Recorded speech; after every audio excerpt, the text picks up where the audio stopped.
everyone. This is Ella McKitterick over at the Employers Association. If somebody wouldn't mind just popping into the questions box and just giving me a quick yes if you can hear everything okay. Oh, perfect. Loud and clear. I love it. All right. Well, we're going to go ahead and get started because we have a lot to cover today. And I'm going to do some quick housekeeping stuff in the beginning, but we're all here figuring it out together, I think. So let's get started. Like I said, I'm Ellen McKitterick. Some of you I may have had the opportunity to interact with before. I'm one of the HR business partners over at the Employers Association. So I'd like to welcome you to the webinar on the new requirements under the Family First Coronavirus Response Act. We are going to spend a little bit of time talking about both benefits that are available under the Act, the emergency paid sick leave and the expanded family medical leave piece. But we're going to focus in on the FMLA expansion a little bit more specifically today, just to give you a taste of the kinds of FMLA questions that you as a small employer are going to want to know how to answer. Many of you, because of your size, may have ignored the FMLA in the past, and that's okay. You've never needed it before. However, with the FFCRA, as I'm going to refer to it, you'll have to pay attention to some of its provisions because it requires all employers under 500 employees to comply with some portions of the FMLA's regulations. So the webinar is designed to provide employers with under 50 employees that basic introduction. So we only have 1 hour, and I hope you'll give me your full attention today.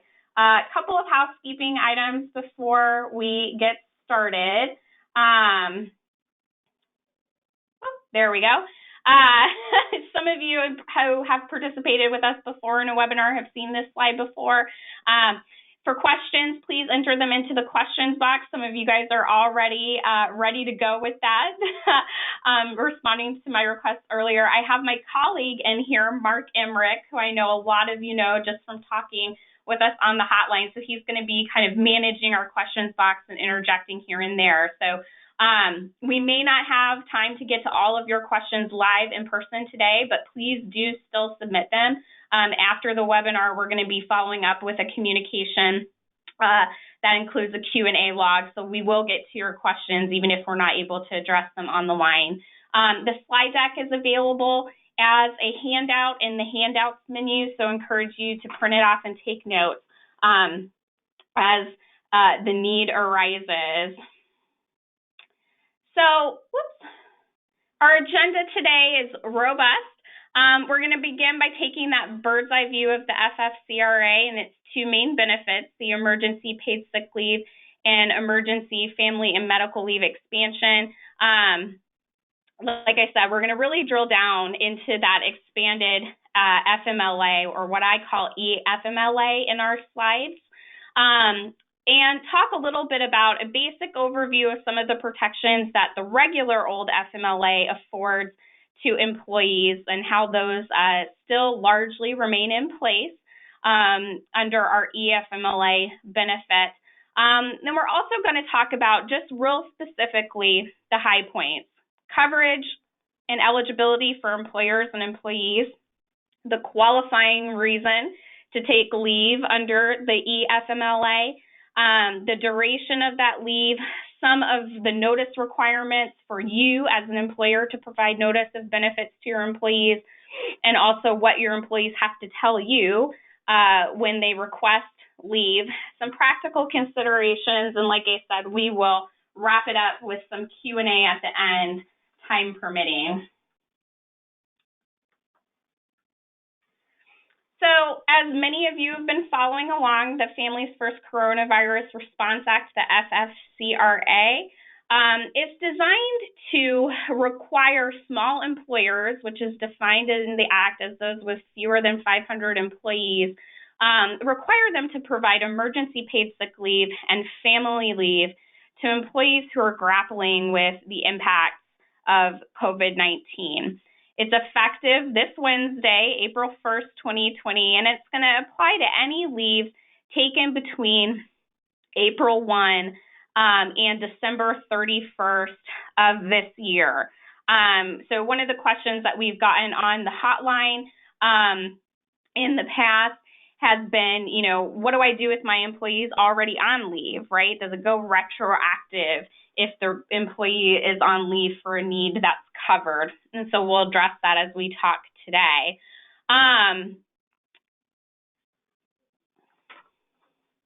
So let's dive in with the emergency paid sick leave piece.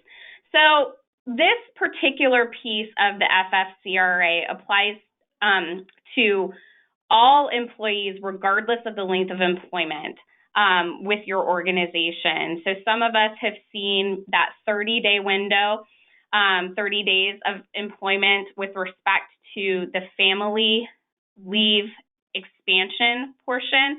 But for purposes of emergency paid sick leave, all of your employees, regardless of the length of their service with you, are going to be eligible for this benefit. It's 10 days of paid sick leave when the employee cannot work or telework for circumstances related to COVID-19.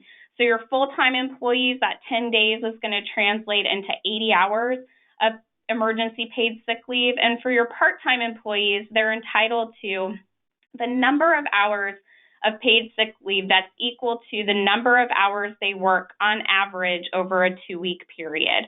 So if I am a part-time employee and I work 20 hours a week, I'm going to be eligible for 40 hours of paid sick leave, my 20 hours over that 2-week period, so 20 times 2.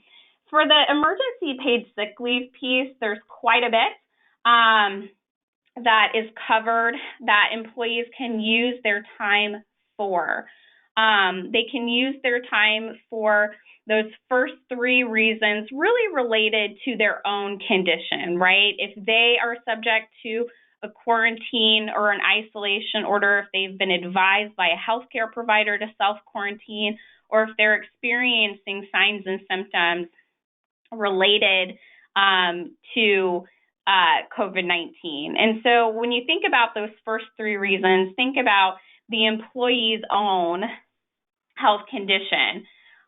Those additional reasons, caring for an individual subject to an order described in number 1, right? So in order to quarantine or isolate, or because they've been advised by a healthcare provider, is that family care piece.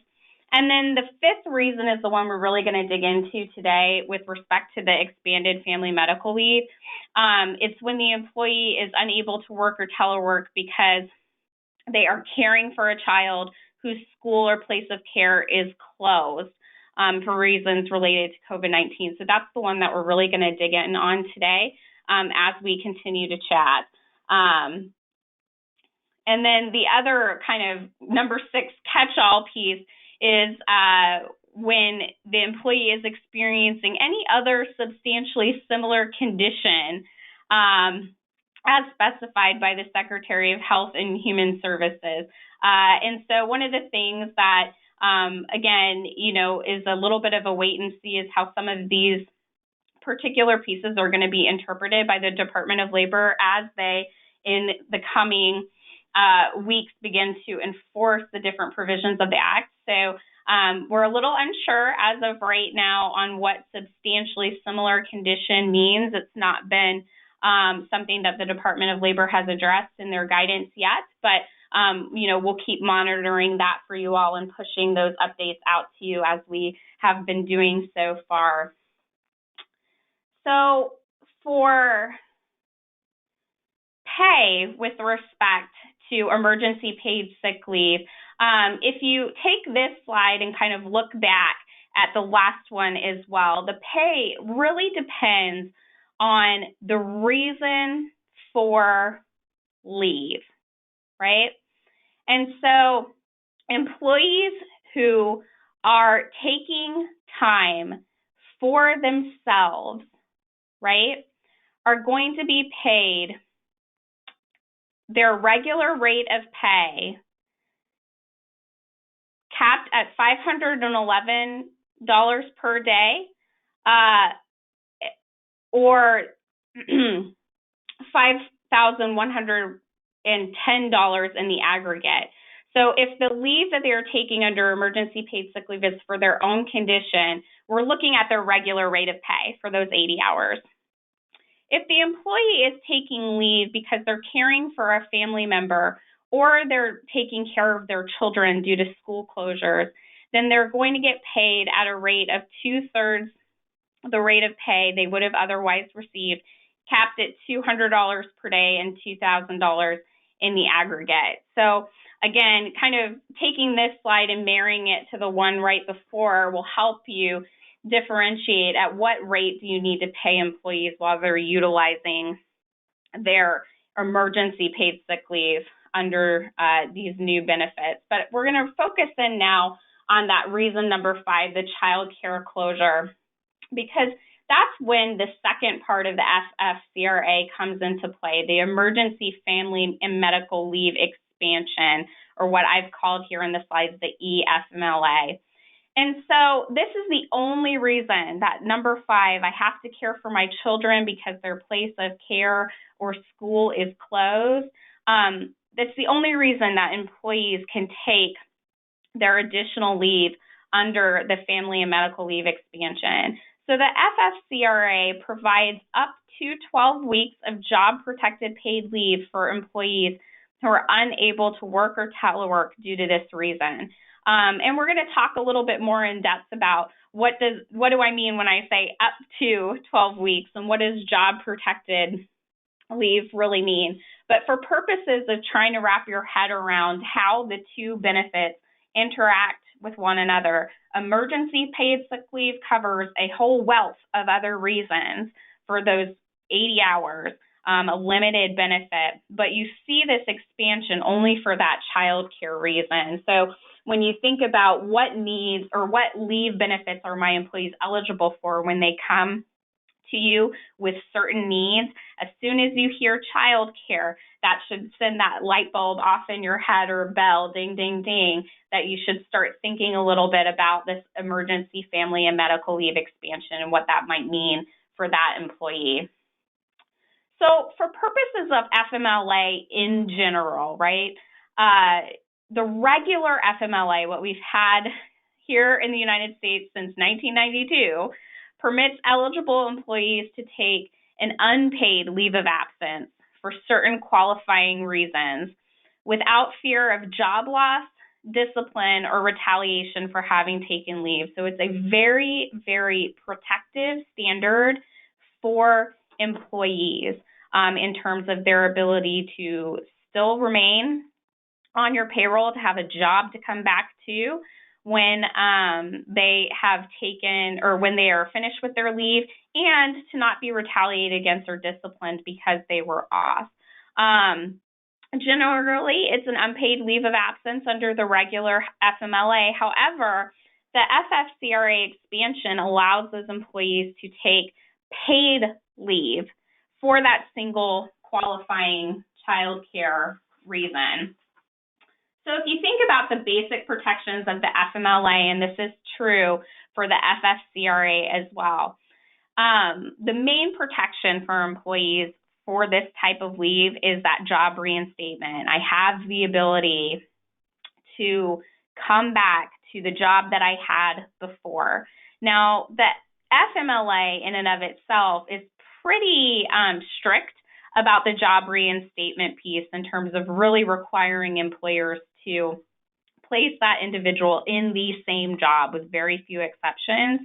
The job reinstatement piece in the FFCRA is more limited in terms of allowing certain employers to deny job reinstatement in certain cases. We're going to talk about that towards the end of the program today, but something to keep in mind for you as we walk through. No discipline or retaliation for taking leave, and then the continued medical insurance with the company's contribution is another hallmark of the FMLA.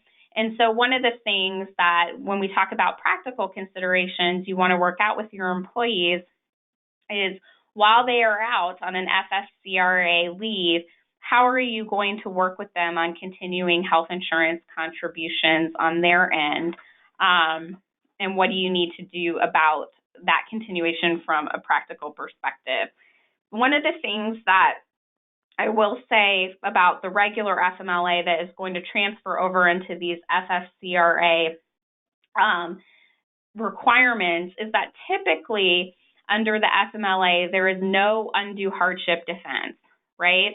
And so for any of you all who have called the hotline maybe in the past to talk with us about an employee medical issue where maybe we've had a conversation about the Americans with Disabilities Act and whether or not a request for leave or some other accommodation is reasonable or whether or not it creates an undue hardship on the company, you may have had conversations with Mark and myself where we've said, you know, if the request creates a hardship, there's an ability to potentially deny that request, right, in certain circumstances. But with the FMLA in general, there's no undue hardship defense. The employee, if they are eligible for leave, they have a qualifying reason, they get to take their leave. End stop. And it's up to us as the employer to manage the operational side, which is, again, a much more protective standard for employees than you may have dealt with in the past when employees come to you with a particular medical issue. Now, again, some of that is slightly altered for certain circumstances. I know we've got a couple of questions about the exemptions for small businesses, which tend to get into a little bit of this kind of undue hardship framework in your mind. So we will cover that. But certainly when you think about entitlements to this leave, you want to make sure that you're thinking about it in terms of, I need to do my very best to make sure that the employee, if they qualify and have a qualifying reason, the child care reason, and are eligible, that they get the protections that are afforded to them by this particular benefit.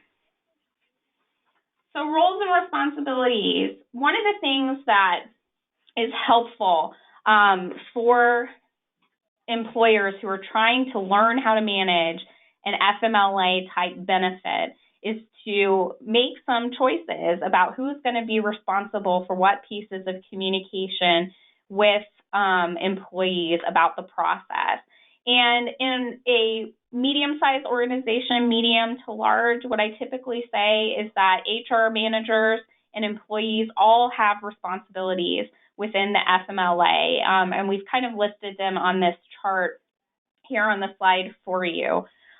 For a smaller organization such as yourself, you may not have as many levels of, roles and responsibilities where you can divide up some of these roles. For example, human resources may be part of your financial arm where, a CFO would be doing that function, or somebody in your accounting department. So, take my titles with a little bit of grain of salt. You may have to move some of these pieces around to better fit your organization. But typically, the manager, the supervisor, the person who is coaching your employee and supervising their work is the boots on the ground when we talk about FMLA leave. So they're the ones that typically are the first stop for communications with the employee about their attendance, their needs for leave. And so your managers, one of the things that you want to keep in mind as we start to roll out these benefits, are going to be the ones that are likely going to be identifying for you an employee's need and relaying that information to you so you can begin your part of the process. So, whoever that individual is, a supervisor, a manager, somebody else who's kind of the performance management arm for that particular employee, make sure that they have some of this information, right? So when the employee comes to them and says childcare, ding, ding, ding, they know who to contact for the next piece of the process. Once FMLA has been approved, the manager is the one who continues managing the department, right? And so when you think about how do I manage the operational side when my employee goes out on leave, who does their work, who's taking care of their responsibilities while they're gone, the manager is in charge of that also, managing the operations, and then addressing other employees' concerns and issues.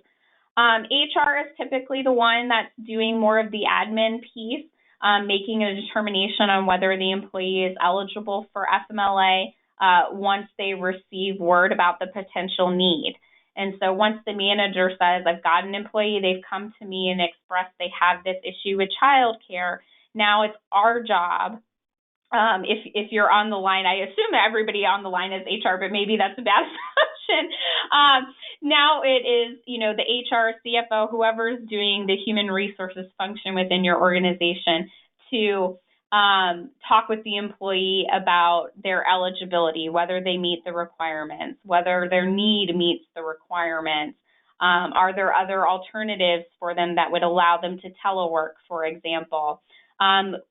Typically, the HR function is the one that gets the documentation from the employee to support a need for leave. So we'll talk a little bit more about that as well. And then the employee themselves have responsibilities to inform us, right, that they have a leave need that potentially could be eligible for a benefit like this. And I will say that just given the focus on the FFCRA and the other stimulus benefits that have come out for employees during this time, you want to assume that your employees are plugged in enough to ask, and in conjunction with doing your own job on the notice requirements, which we'll talk about later. So open dialogue with employees about these needs is going to be the best approach to help you maintain your compliance.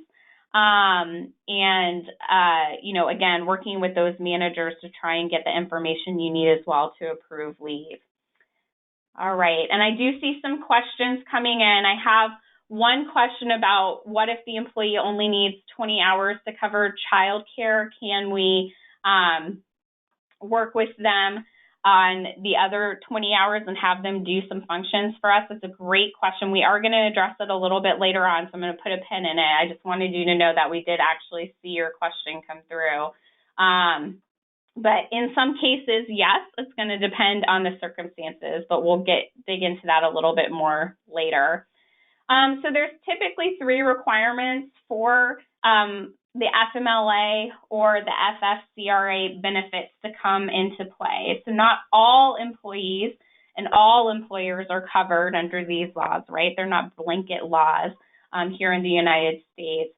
But they apply to certain covered employers, which we're going to dig into the definition of that in a second. The employee who is seeking leave has to be eligible for leave, and they have to have that qualifying reason. Let's talk about coverage and eligibility. For the FFCRA requirements, employers are covered if they have 500 or fewer employees. And the Department of Labor in their regulations has defined that as 500 or fewer employees within the United States or its territories and possessions. It includes your full and part-time employees. So all of your employees, full and part-time, are going to get counted in terms of deciding whether or not you're within this 500 or fewer place. Employees on leave are counted. Temporary employees that are jointly employed by the temp company and yours, regardless of who has them on the payroll. And then we don't count independent contractors under our number of employees, but really for purposes of the FFCRA, it's very expansive to cover what they say is small employers, right? 500 or fewer employees, but we know can capture some of those large employers as well. So let's talk about if this is who's covered as an employer, who isn't covered. So what employers might get an exemption? I know this is one of the questions that has come through already. So certain employers with fewer than 50 employees may be exempt when the requirements of the FFCRA would jeopardize the viability of the business as a going concern. So one of the things that is important to know about this 50 employee exemption for employers with 50 or fewer employees is that the exemption piece only covers the FMLA part. So the paid sick leave part, that 80 hours, has to be provided to all employees regardless of whether or not you would meet this standard to be exempt. It's only those additional weeks of leave due to the childcare reason that an employer might be exempt from under this particular exemption. So when you think about this carve-out of covered employer, this is only with respect to the FMLA piece. It's not with respect to the emergency paid sick leave piece. And as you can see, the definition that they've provided us by the Department of Labor is pretty detailed. There's a lot of words on the screen, but I wanted to give you the full picture from the Department of Labor's perspective. So what does it mean to jeopardize the viability of the business as a going concern, if that's going to be our standard? What Department of Labor says is that it means when providing leave would result in expenses and financial obligations exceeding available revenues and cause the business to cease operating. So if the provision of this leave would cause you to shutter your doors, that would be something that the Department of Labor would look at and say, this employer, fewer than 50 employees, is exempt from providing this leave because in doing so and making these payments to employees, it would cease their business from being operational. The second piece is when the absence would entail a substantial risk to the financial health or operational capabilities of a small business because of the employee's specialized skills, knowledge of the business, or responsibilities. So in this circumstance, the employee themselves is what we're concerned about, whether or not their skills are so specialized, their individual knowledge is so specialized that it would result in financial risk to us. So for example, if I have an employee who's at a level, right, where they are really needed to continue the organization to be operational, and I'm just going to pick on perhaps your CFO, right, who's in charge of the finances during this economic downturn, if providing this type of leave would cause a substantial risk to the finances, right, because nobody's managing it in the interim, that could also be a situation where the employer may say, we're exempt because it would jeopardize the viability of our business as a going concern.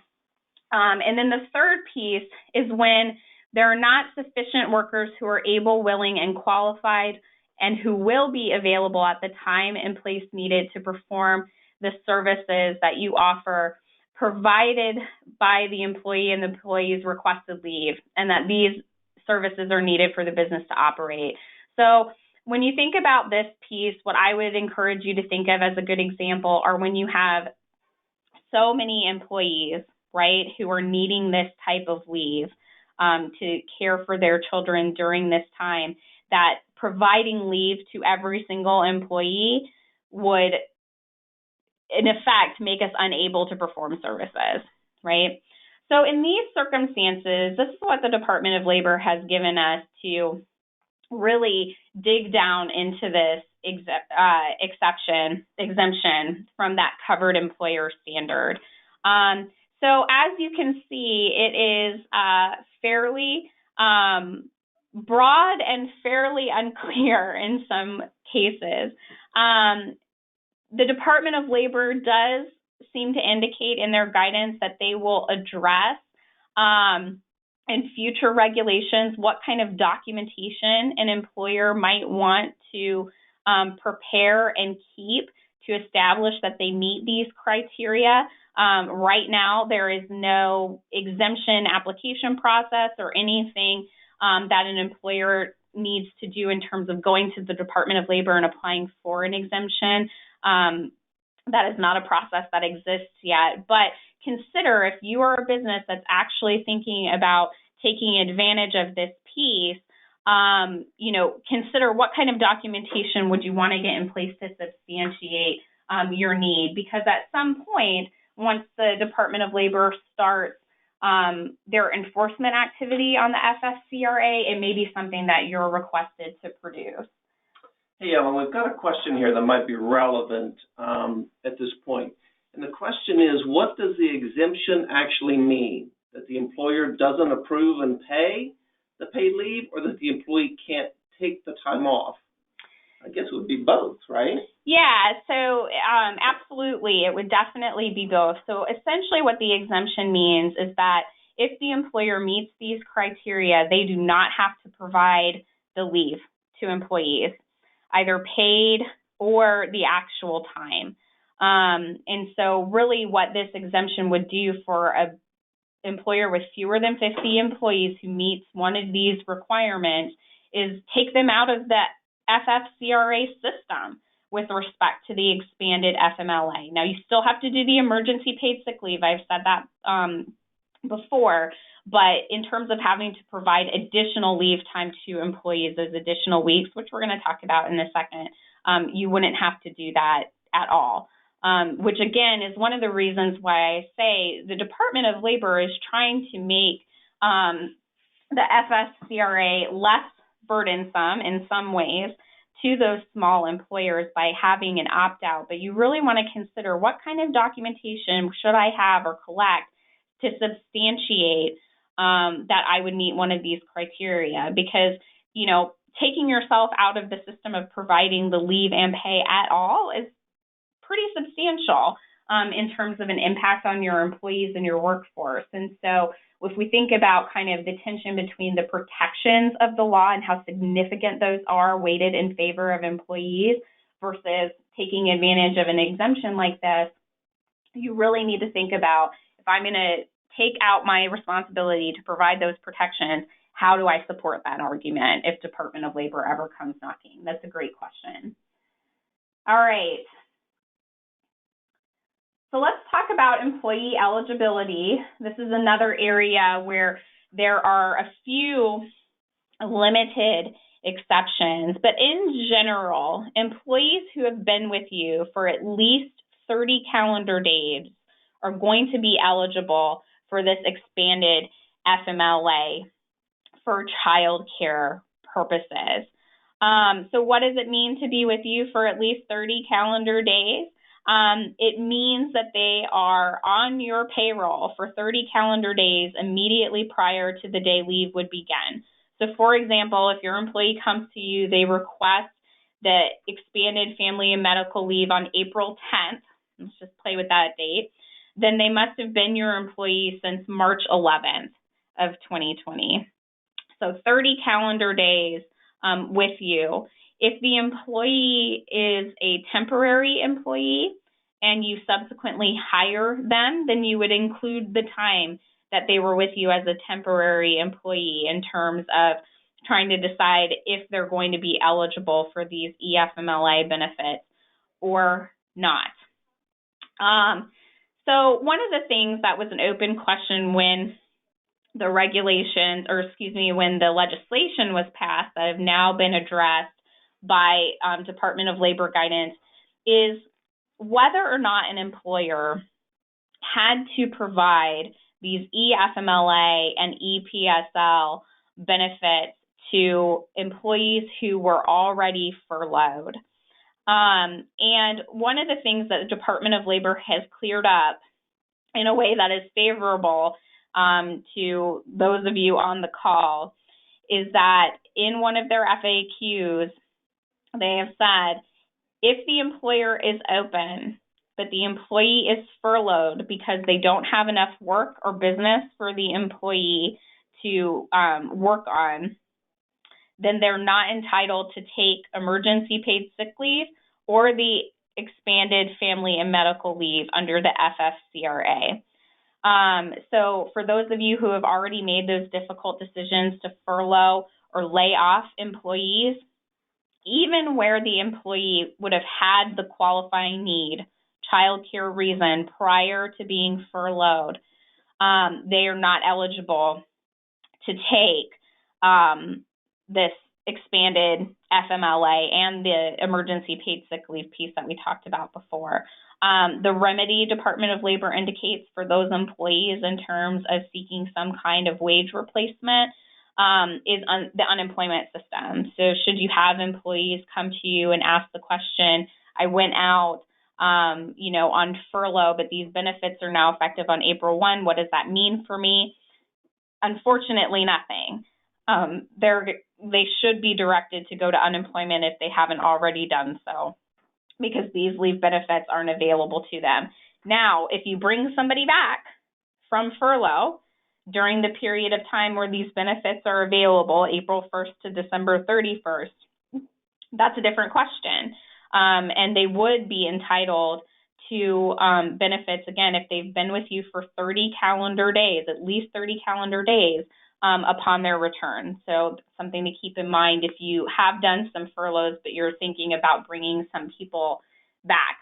There is an exception to the eligible employee rule as well for healthcare providers and emergency responders. Again, something that wasn't defined initially, but has now been defined by the Department of Labor. So for employers who are in that healthcare space and think they may be exempt from paid sick leave or expanded FMLA, so that's one thing I should note. The exemption before about the jeopardizing the viability of a business as a going concern for employers with 50 or fewer employees, that particular exemption, I said, was only applicable to the expanded FMLA piece. It does not operate as an exemption for the emergency paid sick leave, so you'd still have to provide that to employees. Here, this healthcare provider exception applies to both pieces of the law. So employers who are in that space, potentially, if they meet the definitions that have now been provided by the Department of Labor, could deny and not offer paid sick leave or expanded family medical leave to those employees. So a little bit of a difference between this and the other exception. So for purposes of this exception, here's what Department of Labor says a healthcare provider is. It's anyone employed at any doctor's office, hospital, healthcare center, clinic, post-secondary educational institution offering healthcare instruction, medical school, local health department or agency, nursing facility, retirement facility, nursing home, healthcare provider or home healthcare provider, and any facility that performs laboratory or medical testing, pharmacy, or any other similar institution employer. And so it's a pretty broad definition. The Department of Labor has said that they expect employers to be judicious in terms of how they apply this. And one of the outstanding questions was, well, does that mean all of my workforce is exempt, or just the folks who are healthcare providers, nurses, doctors, the people actually providing those health services? The answer to that question from the Department of Labor's perspective is that it potentially exempts all of those employees, healthcare providers, but also admin staff, anyone employed at any of those institutions that I just listed. But again, in order to minimize the spread of the virus, the department is encouraging employers to be more judicious, I think, than exempting their entire workforce, but that's certainly the way they've interpreted it for now. Qualifying reason for leave, I'm going to breeze through this. Like I said, the expanded FMLA qualifying reason is only when the employee is unable to work or telework due to the need for leave to care for a son or daughter under 18 if school, daycare, or place of child care is closed, unavailable due to COVID-19. So the employee may have their serious health condition, right? You may have heard that term with respect to FMLA. That's going to be covered by emergency paid sick leave, but not this expanded FMLA for purposes of the Family First Coronavirus Response Act. So again, the reason to focus in on is that need for child care. Now, son or daughter, who is that for purposes of expanded FMLA? They use the same definition as the definition in our standard regular FMLA that we've had for a long time. So for purposes of this, son or daughter is somebody who, again, is under the age of 18, and it can be your biological child, adopted, foster child, a stepchild, a legal ward, or a child for whom you are standing in loco parentis. So for those of you who are unfamiliar with that term, in loco parentis essentially means that the employee is acting as a parent for that child. So say you have an employee who has been the parent figure for a grandchild, for example, and has cared for them, raised them, taking care of their needs as that active parent figure, they would be eligible also to take FMLA or expanded FMLA due to this qualifying reason. So it's son, daughter in any capacity in that respect. Now, one of the things that the Department of Labor guidance also addresses is that a son or daughter may also mean someone who is 18 years of age or older, so in very limited circumstances. And those are when the individual child has a mental or physical disability and is incapable of self-care because of that disability. So if you have a employee who has an adult child with those types of limitations and that child's place of care is closed due to the impacts of COVID-19, then they would also be satisfy this qualifying reason standard for purposes of being eligible for expanded family and medical leave. All right, so the pay requirements under the expanded family medical leave portion, if you've been listening to our webinars, you may be familiar with these pay pieces, but we're just going to go over them real quickly right now. So the first 10 days of the leave may be unpaid by the employer. The employee in this case can elect to use any accrued vacation, personal leave, sick leave that's provided by the employer and their regular course of benefits. But they don't have to, right? They can take it unpaid or they can elect to use those benefits. We can't require them to do so. So that's a way that they can get wage replacement within that first 10 days. They could also, if they qualify for the emergency paid sick leave benefit, take that benefit to cover them for the first 10 days of the expanded FMLA. So we'll talk a little bit more about that in a second, but that's another way that that 10 days might become paid at some point. And then the rest of the leave, up to 10 more weeks of leave,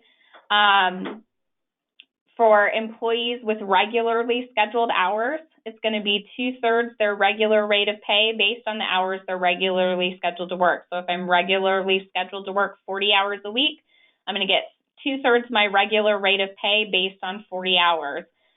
For part-time employee, right, working 20 hours a week, regular rate of pay, or 2/3 regular rate of pay based on 20 hours a week. If you've got employees who have those variable work hours, it's not the same every week, then you're going to look at the average number of hours the employee was scheduled per day during the 6 months preceding the date of leave.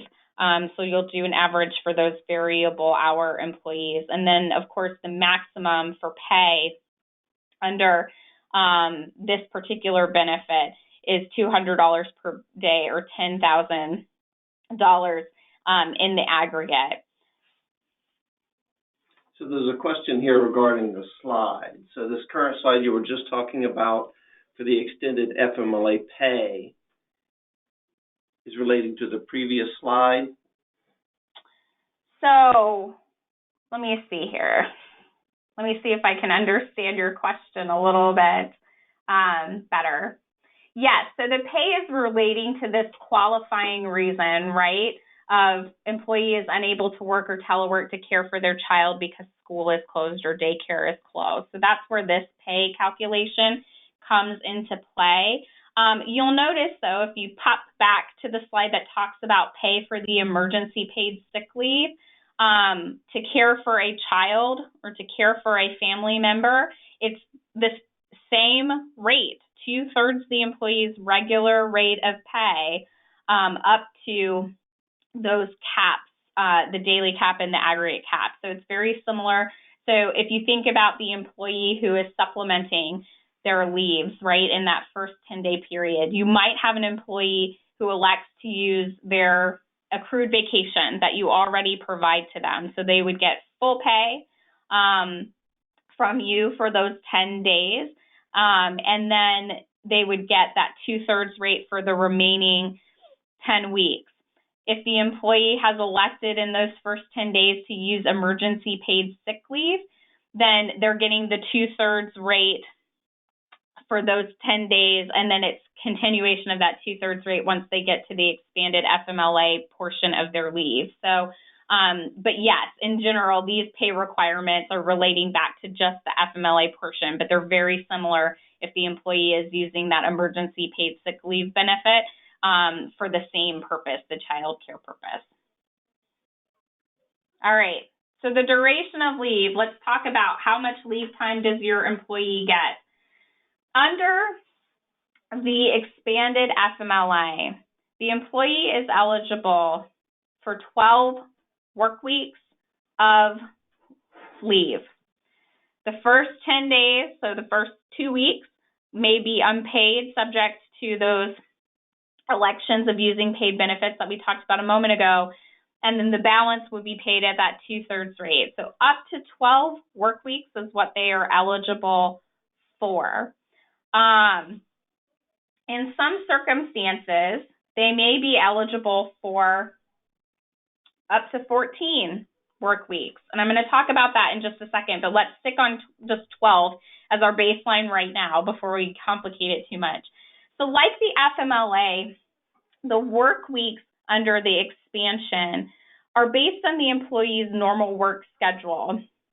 So the employee who takes leave for, and they're regularly scheduled for 20 hours a week, right? Their work week is that 20 hours a week. That's what you're basing your pay calculation on. Say you have an employee who works mandatory overtime every week, 50 hours a week. Their FMLA work week or expanded FMLA work week for purposes of how much time you're giving them and the pay is 50 hours a week. So think about, as you're thinking about, well, how many weeks is the employee entitled to and what pay are they entitled to? Again, it's based on how many hours do they work for you normally in their week. And again, those variable hour employees, you're going to take a picture of 6 months on their average to determine what they are entitled to for purposes of pay. Now, work weeks can be converted into hourly equivalents or intermittent leave. So some of you that have, some familiarity with the regular FMLA may know that employees can take it as full weeks of leave, right, blocks of leave, or they might take leave intermittently. So I need every Friday off to go to medical appointments, something like that. And one of the outstanding questions at the very beginning was, well, what if my employee doesn't need full work weeks off? what if my employee only needs Fridays off to care for their child because school is closed, because they have a spouse that can care for the child the other portion of the time? And this was one of the questions I think that came up a little bit earlier in the slides. And so what the Department of Labor has said is that intermittent leave for purposes of the expanded FMLA is only available if the employer consents to it. If you and the employee agree, the employee may take intermittent leave. And so in general, right, the baseline is the employee says, I have the child care need, I want to apply for my FMLA leave time. We as the employer can say you got to take it in full blocks of leave, right? Full weeks, 12 weeks off. Or we can work with our employees and say you only need Fridays off, so we'll let you take Fridays off and chunk it out that way. It's going to expand the amount of time, right, that employees are taking leave from a timing perspective because they're going to be using it little bits at a time instead of all at once. But we're not required to do that, which is a big difference from the regular FMLA. Now, one of the things that, again, Department of Labor is encouraging employers to do as we look at these expanded benefits is to collaborate with employees and achieve some flexibility. So if you are open to agreeing to intermittent leave arrangements with your employees, the Department of Labor supports those programs. They're encouraging those programs. So while it's not required, it is something that is encouraged by the Department of Labor. Again, the idea being let's keep people on the job to the extent possible rather than just out on leave. So here's a slide that I promised you a minute ago about the interplay between the the emergency paid sick leave and the expanded FMLA. Remember that the qualifying reason is the child care reason. So they have to have that reason and they have to be eligible. For emergency paid sick leave eligibility, they're eligible for that immediately on April 1st. For the the expanded FMLA, it's available to your employees who have worked for you for 30 days. So not all employees are going to be eligible for both, although many will. So what does that look like in practice? Well, employee comes to you, they say they need leave for weeks 1 through 2, so the first 10 days under the expanded FMLA. It's no pay, but they can choose to use their accrued leave or they can choose to use the emergency paid sick leave. If the employee substitutes their emergency paid sick leave, there's the rate again, 2/3 pay up to those max. And then the employee would roll into weeks 3 through 12, the remainder of time, getting the same rate of pay. And then the total time is 12 weeks. So they can only take a total of 12 weeks with respect to this child care need. Now, say the employee is using their emergency paid sick leave because they're sick. They've been advised to self-quarantine, which is one of the options under the emergency paid sick leave. So say they use their 80 hours there. What happens if later on they have the child care need arise? The employee is entitled to 12 weeks under the expanded FMLA. So what would that look like? I take my 2 weeks of emergency paid sick leave today because I'm self-quarantining. Following that, I need additional time off for childcare. I would take 10 days unpaid, right? Because I've already used my paid sick leave. And then the remainder at that 2/3 rate. So in that scenario, the employee may get up to 14 weeks of time off related to their COVID-19 needs. But some of those specifics, right, as you work through needs with your employees may come up. But in general, 12 weeks is kind of the max amount of time that the Department of Labor anticipates employees needing. So let's talk about notice. Employees have to give as much notice as is practicable under the circumstances. So what does that mean? It simply means the employee should give you as much notice as possible, but it doesn't define they have to give you at least 7 days notice or 30 days notice, right? It's just if I know I need the leave tomorrow, it's going to start because my daycare is closing tomorrow and I didn't find out about that until today. That's the notice that I need to provide you, right? As soon as practical. In general, the employee should be able to provide notice within the time you normally require under your leave notice policies. But again, the situation, as we've all seen over the past couple of weeks, is evolving. And so, be flexible with your employees on the notice piece.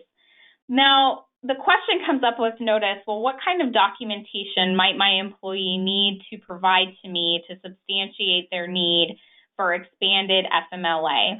So for that non-medical absence, right, just child care needs, the Department of Labor has given us a little bit of guidance on what kinds of things might we require or request of our employees.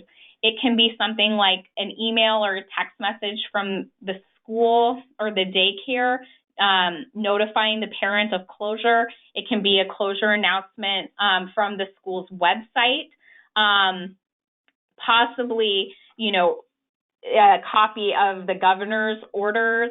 We've got several of our state leaders here up in New England who have ordered the closure of daycare. So if your business falls into one of those categories in one of those states, it could be a copy of the governor's executive order closing schools.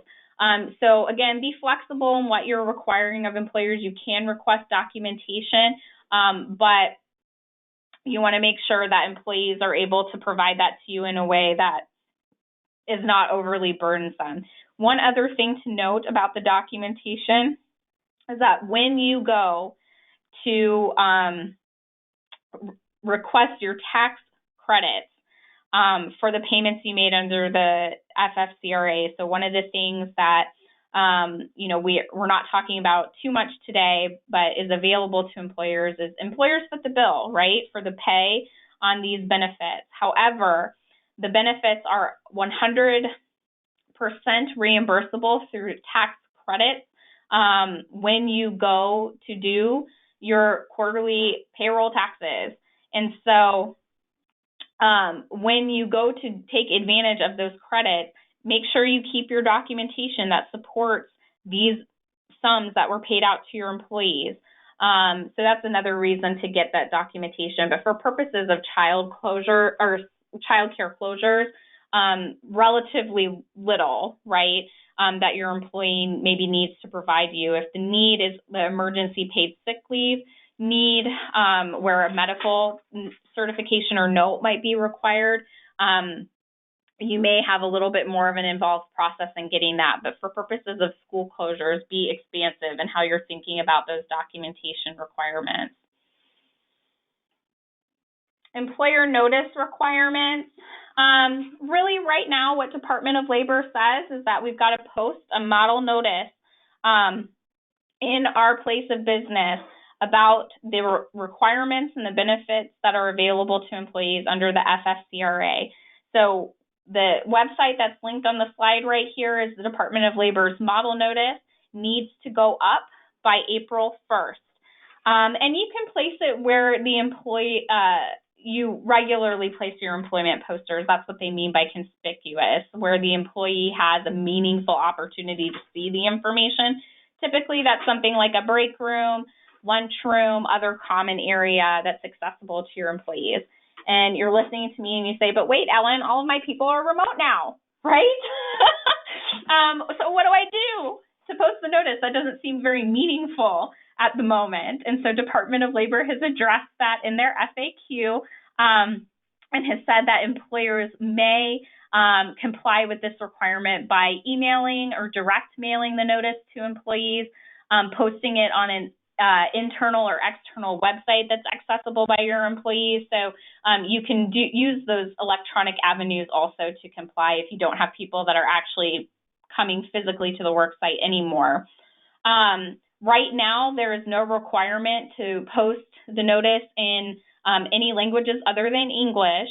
However, Department of Labor does have a Spanish version of the notice up on the website. So if you have a large Spanish-speaking workforce, go check that out and post. I would recommend posting the Spanish copy of the poster as well as a way to get that notice out. And Mark is pointing at the clock telling me that we're at the top of our time. I just have a couple more slides to get through real quickly and then open up for some Q&A that he's going to help me with from the chat boxes. So bear with me just a little bit. If you have to pop off, I understand. We will get the recording of the webinar out to the folks who have listened in today, and then we'll also do the Q&A log afterwards. So if your question hasn't been answered, you will get an answer to that through one of those avenues. So restoration, as I mentioned, the employee is entitled to be restored to the same or equivalent position upon their return from leave. For employers with less than 25 employees, this is another exemption, and it's kind of the undue hardship exemption that we talked about before with respect to restoration, which typically is not available to FMLA covered employers, but for purposes of FFCRA, they've said that employers with less than 25 employees do not have to reinstate individuals after leave if the position does not exist due to economic conditions or other damages and operating conditions of the employer that affect employment and are caused by the public health emergency. So if the position does not exist anymore because you have eliminated it through layoffs and there's no position for the employee to return to, then your job restoration or reinstatement requirement would not be in effect for those employees. Again, this is for employers with less than 25 employees. The employer has to make reasonable efforts to return the employee to some equivalent position, benefits, pay, other terms and conditions, the same. But should those efforts fail due to, again, a lack of positions available, those operating and financial hardship, the restoration and reinstatement right is, again, waived in some cases for those individuals. So this is another exemption that could potentially apply to your organization.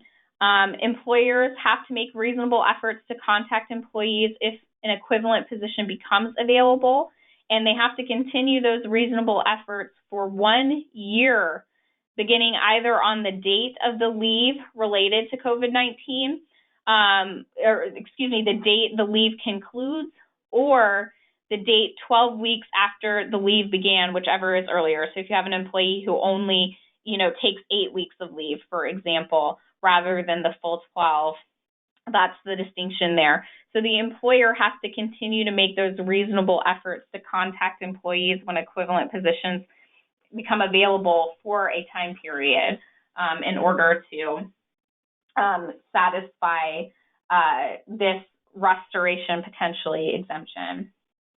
So handling employees on leave, this is my just quick hit. What do you need to prepare for as the employee makes their request? You want to ensure that they understand their responsibilities while they're out on leave. So have a conversation with them about the payment of insurance premiums. Now, since they will be receiving partial wage replacement from you as a pay piece, you may still be able to take those insurance premiums out as deductions from their payroll. However, if for whatever reason that's not possible, you need to come to an agreement with your employee on how those insurance premiums are going to be paid. So they could write you a check every pay period where a deduction would have been taken. You could have them make it up to you once they return to work, but you want to make sure that you're handling that in a conversation up front. Make sure that you communicate with them about their expected return date, what the anticipated date of their leave expiration will be, and how they should communicate with you. What's the best way to reach them? Is it phone? Is it their personal email? How are they going to stay in touch with you about their needs? So today, what you need to do is go grab that model notice, get it put up by April 1st. And then really educate your supervisors or your leaders who are part of this process in performance managing employees on the new requirements. Do they understand their responsibility to pass information along to you? Do they understand what qualifies an employee for emergency paid sick leave or the expanded FMLA leave? Those are the two highlights. So talk to them about those qualifying reasons so that when the employee says it, they hear it, they can get it to you as the person doing that HR function. And then talk to them about the balancing of operational needs and the need for leave of employees, because they're going to be tasked with both, right? Making sure that operations continue to run, in addition to making sure employees get to take the leave they're entitled to. And keep dialed in. We are doing our best to push that information out to you as quickly as possible. The Department of Labor has indicated they're not going to do enforcement action right away with respect to FFCRA. If employers are complying in good faith within the first 30 days, the enforcement action is not something the Department of Labor is going to go forward with at this point. So eventually they will, but you get a little bit of a reprieve right now as we're trying to figure it out and get your processes in place. I have some additional resources in the slide deck here. Feel free to take advantage of those links. Department of Labor is updating them regularly and over the weekends, as we found this weekend. So if you're thinking of a question, you think it might be addressed in a Department of Labor FAQ, go pop on there and do some reading. There might be an answer to your question available there, for example. So those are some additional resources for you. So to the extent that people are still plugged in with us, Mark's going to, I think, feed me a couple of questions. We can see if we can get them answered while we're still on the line. And otherwise, like I said, we'll be doing that follow-up communication. So what have you got? All right. So if I don't have your question exactly as you wrote it, I've paraphrased a few, kind of combined them so that we're not beating up Ellen too much here. So the 80 hours is for full-time people under the paid sick leave for a full-time person. What if full-time at my company is only 35 hours or 32 hours or 37 hours? Mm-hmm. Are they still entitled to 80 hours of paid sick leave? So it's based on the amount of time that they work for you, right? So your definition of full-time may be 35 hours. And if they're working 35 hours a week or 30 hours a week or 20 hours a week, we're doing that average over the course of 2 weeks to come up with that number. So you want to keep in mind, though, that, you know, whatever you're using as that starting point, if you've got somebody, say, who is full-time, average 35 hours a week, take your snapshot, right? Because if I've been working 40 hours pretty regularly here up until the point that these leave benefits became effective, I'm probably entitled to the full 80, right? So, you know, they have provided us some guidance in terms of how to calculate for employees who are full-time but maybe not working 40 hours. But again, just monitor, right, what your employees are working so you can come up with the right number. Awesome. Thank you. So this question here is, what if the company has already reduced hours by 50%, or I only have 20 hours of work for people to do telework? What's the impact with regard to FFCRA? That's a great question that I think we covered a little bit in the slides, but I'll go ahead and repeat it in a little bit of a different way to kind of address this. So for those employees who only have a partial need, right, related to child care, we can agree to offer leave intermittently for them. But for those employees who are still working for us furloughed in that furloughed capacity, right? So it's a partial furlough, let's say 50% cut in hours. They're going to be entitled to the same leave benefit that they otherwise would be entitled to. So, you know, one of the things that I said at the outset was if we furlough employees completely, right, they're completely off work, then they're not entitled to benefits under the FFCRA if they're already furloughed at the time that the law becomes effective April 1st. But if they're still working for me, the law does not have a mechanism in it right now to say, well, you're furloughed 50%, so I'll only give you 50% of what you're entitled to under the law.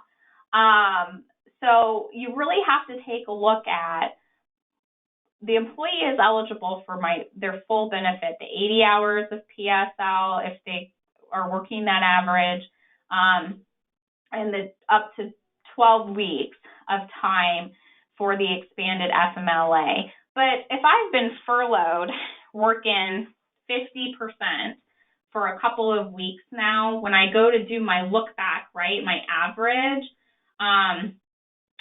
for the FMLA, you average the last 6 months, right, of time for the employee. And so they may end up getting a little bit of a lesser benefit if they've already been in this reduced hours status, but ultimately, it's going to be the same. Okay. I hope that answers that question. This one should be real easy for you. Can an employee collect, for example, in Rhode Island, temporary disability, or other places, short-term disability, and PSL? Or FMLA? Yeah, so typically, right, your employees can't double dip in benefits. So, for example, I couldn't be collecting unemployment at the same time I'm collecting my emergency paid sick leave. Same thing for something like TDI or SPD. The Department of Labor in one of their regulations did address that with employer accrued benefits, so PTO, vacation, the employer doesn't have to, but they can allow employees to true them up. So, excuse me, say I have an employee who's out to getting 2/3 of their regular rate under the expanded FMLA, I could allow them to use their employer paid benefits as a supplement to get them up to full pay, so the other 1/3 of their pay. But generally speaking, no, they can't double dip with benefits. Okay, awesome. What if I have somebody already out? For example, their kid's not in school and they have to be out. I haven't furloughed them or laid them off. I've just given them the time off. But now April 1 rolls around and they're eligible for the PSL or the expanded FMLA. Do I start issuing paperwork now? So that's a great question. And I think that's still an open question under the Department of Labor regulations, right? If I've furloughed you operationally, they've made it pretty clear that I'm not eligible to get those pay leave benefits. But if you are out for the qualifying reason, and I haven't furloughed you, I've just allowed you to be out, then they probably, as a cautious approach, they probably are eligible for the expanded FMLA benefit. So yes, you may in that situation, again, not the furlough situation, but the one where I've just been out of the goodness of my heart allowing people to kind of take this time that they need, communicate with them, here's the notice about the new benefits that are available and, and what that means for them, and start working on getting your documentation. So kind of as a segue from that question, what kind of forms do we need to use? Are we using the existing Department of Labor FMLA forms? Great question with not a good answer to it right now.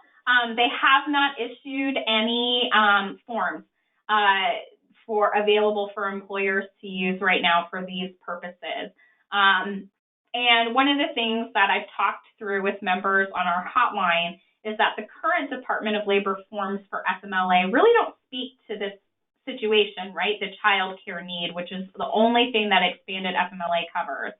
And so, the Department of Labor may issue some forms at some point. It would be great if they did make it more consistent process for you, but they haven't yet. So for right now, what I would do is I would just have the employee make their request via email, attach that supporting documentation, whether or not it's the email from the school, a copy of a governor's executive order, screenshot of the webpage, wherever the case may be. and process it that way. So do get documentation and keep that for your records. That's going to be important for the tax credit piece down the line, but they haven't given us anything formal as of today. Okay, awesome. So I understand that I'm an employer under 500, I might be under 50, and I have to comply with this expanded FMLA reason and this emergency paid sick leave. As an employer under 50, do I have to comply with the rest of FMLA? No, that's a great question. No, you don't have to comply with the rest of the FMLA. And that was, again, one of the things that, was part of the original legislation for the Families First Coronavirus Response Act, but was not part of the bill that was eventually passed. And so for purposes of the FMLA, the only reason that you as an employer with fewer than 50 employees have to provide those 12 weeks of leave is the child care reason. It wouldn't cover health condition. It wouldn't cover birth and bonding like FMLA usually does for larger employers, any of those other purposes. So really for your peace of mind to sleep tonight, those smaller employers, 50 or fewer, just worry about the child care for the FMLA piece and those 6 defined reasons for the paid sick leave piece. Okay, we're getting close to the end. This one came up a couple different times, and I know you did talk about it, but there's still confusion around what do the employees use first? Do they get to pick? Can the employer require? How do they decide what's better for them? Employer? They get to pick. The employee can, let's talk about that first 10 days unpaid under the expanded FMLA. If they want to get wage replacement during that time, what can they use? They could use your employer paid benefits. They could use their emergency paid sick leave. And so they get to make that choice. So we can't require them to use emergency paid sick leave first or use their employer benefit first. They get to decide what they would like to use first in that context. So I think that's pretty much it in terms of the questions that we got through the chat. I super appreciate you all sticking with us for a little while. I know this is, a big change for a lot of these smaller employers, and hopefully we've provided some guidance that'll help get you through the next couple of days as you gear up for April 1st. If you have any additional questions and need to follow up with another member of our team, please call our member hotline, and we look forward to chatting with you. Thanks, everyone. Take care. Bye.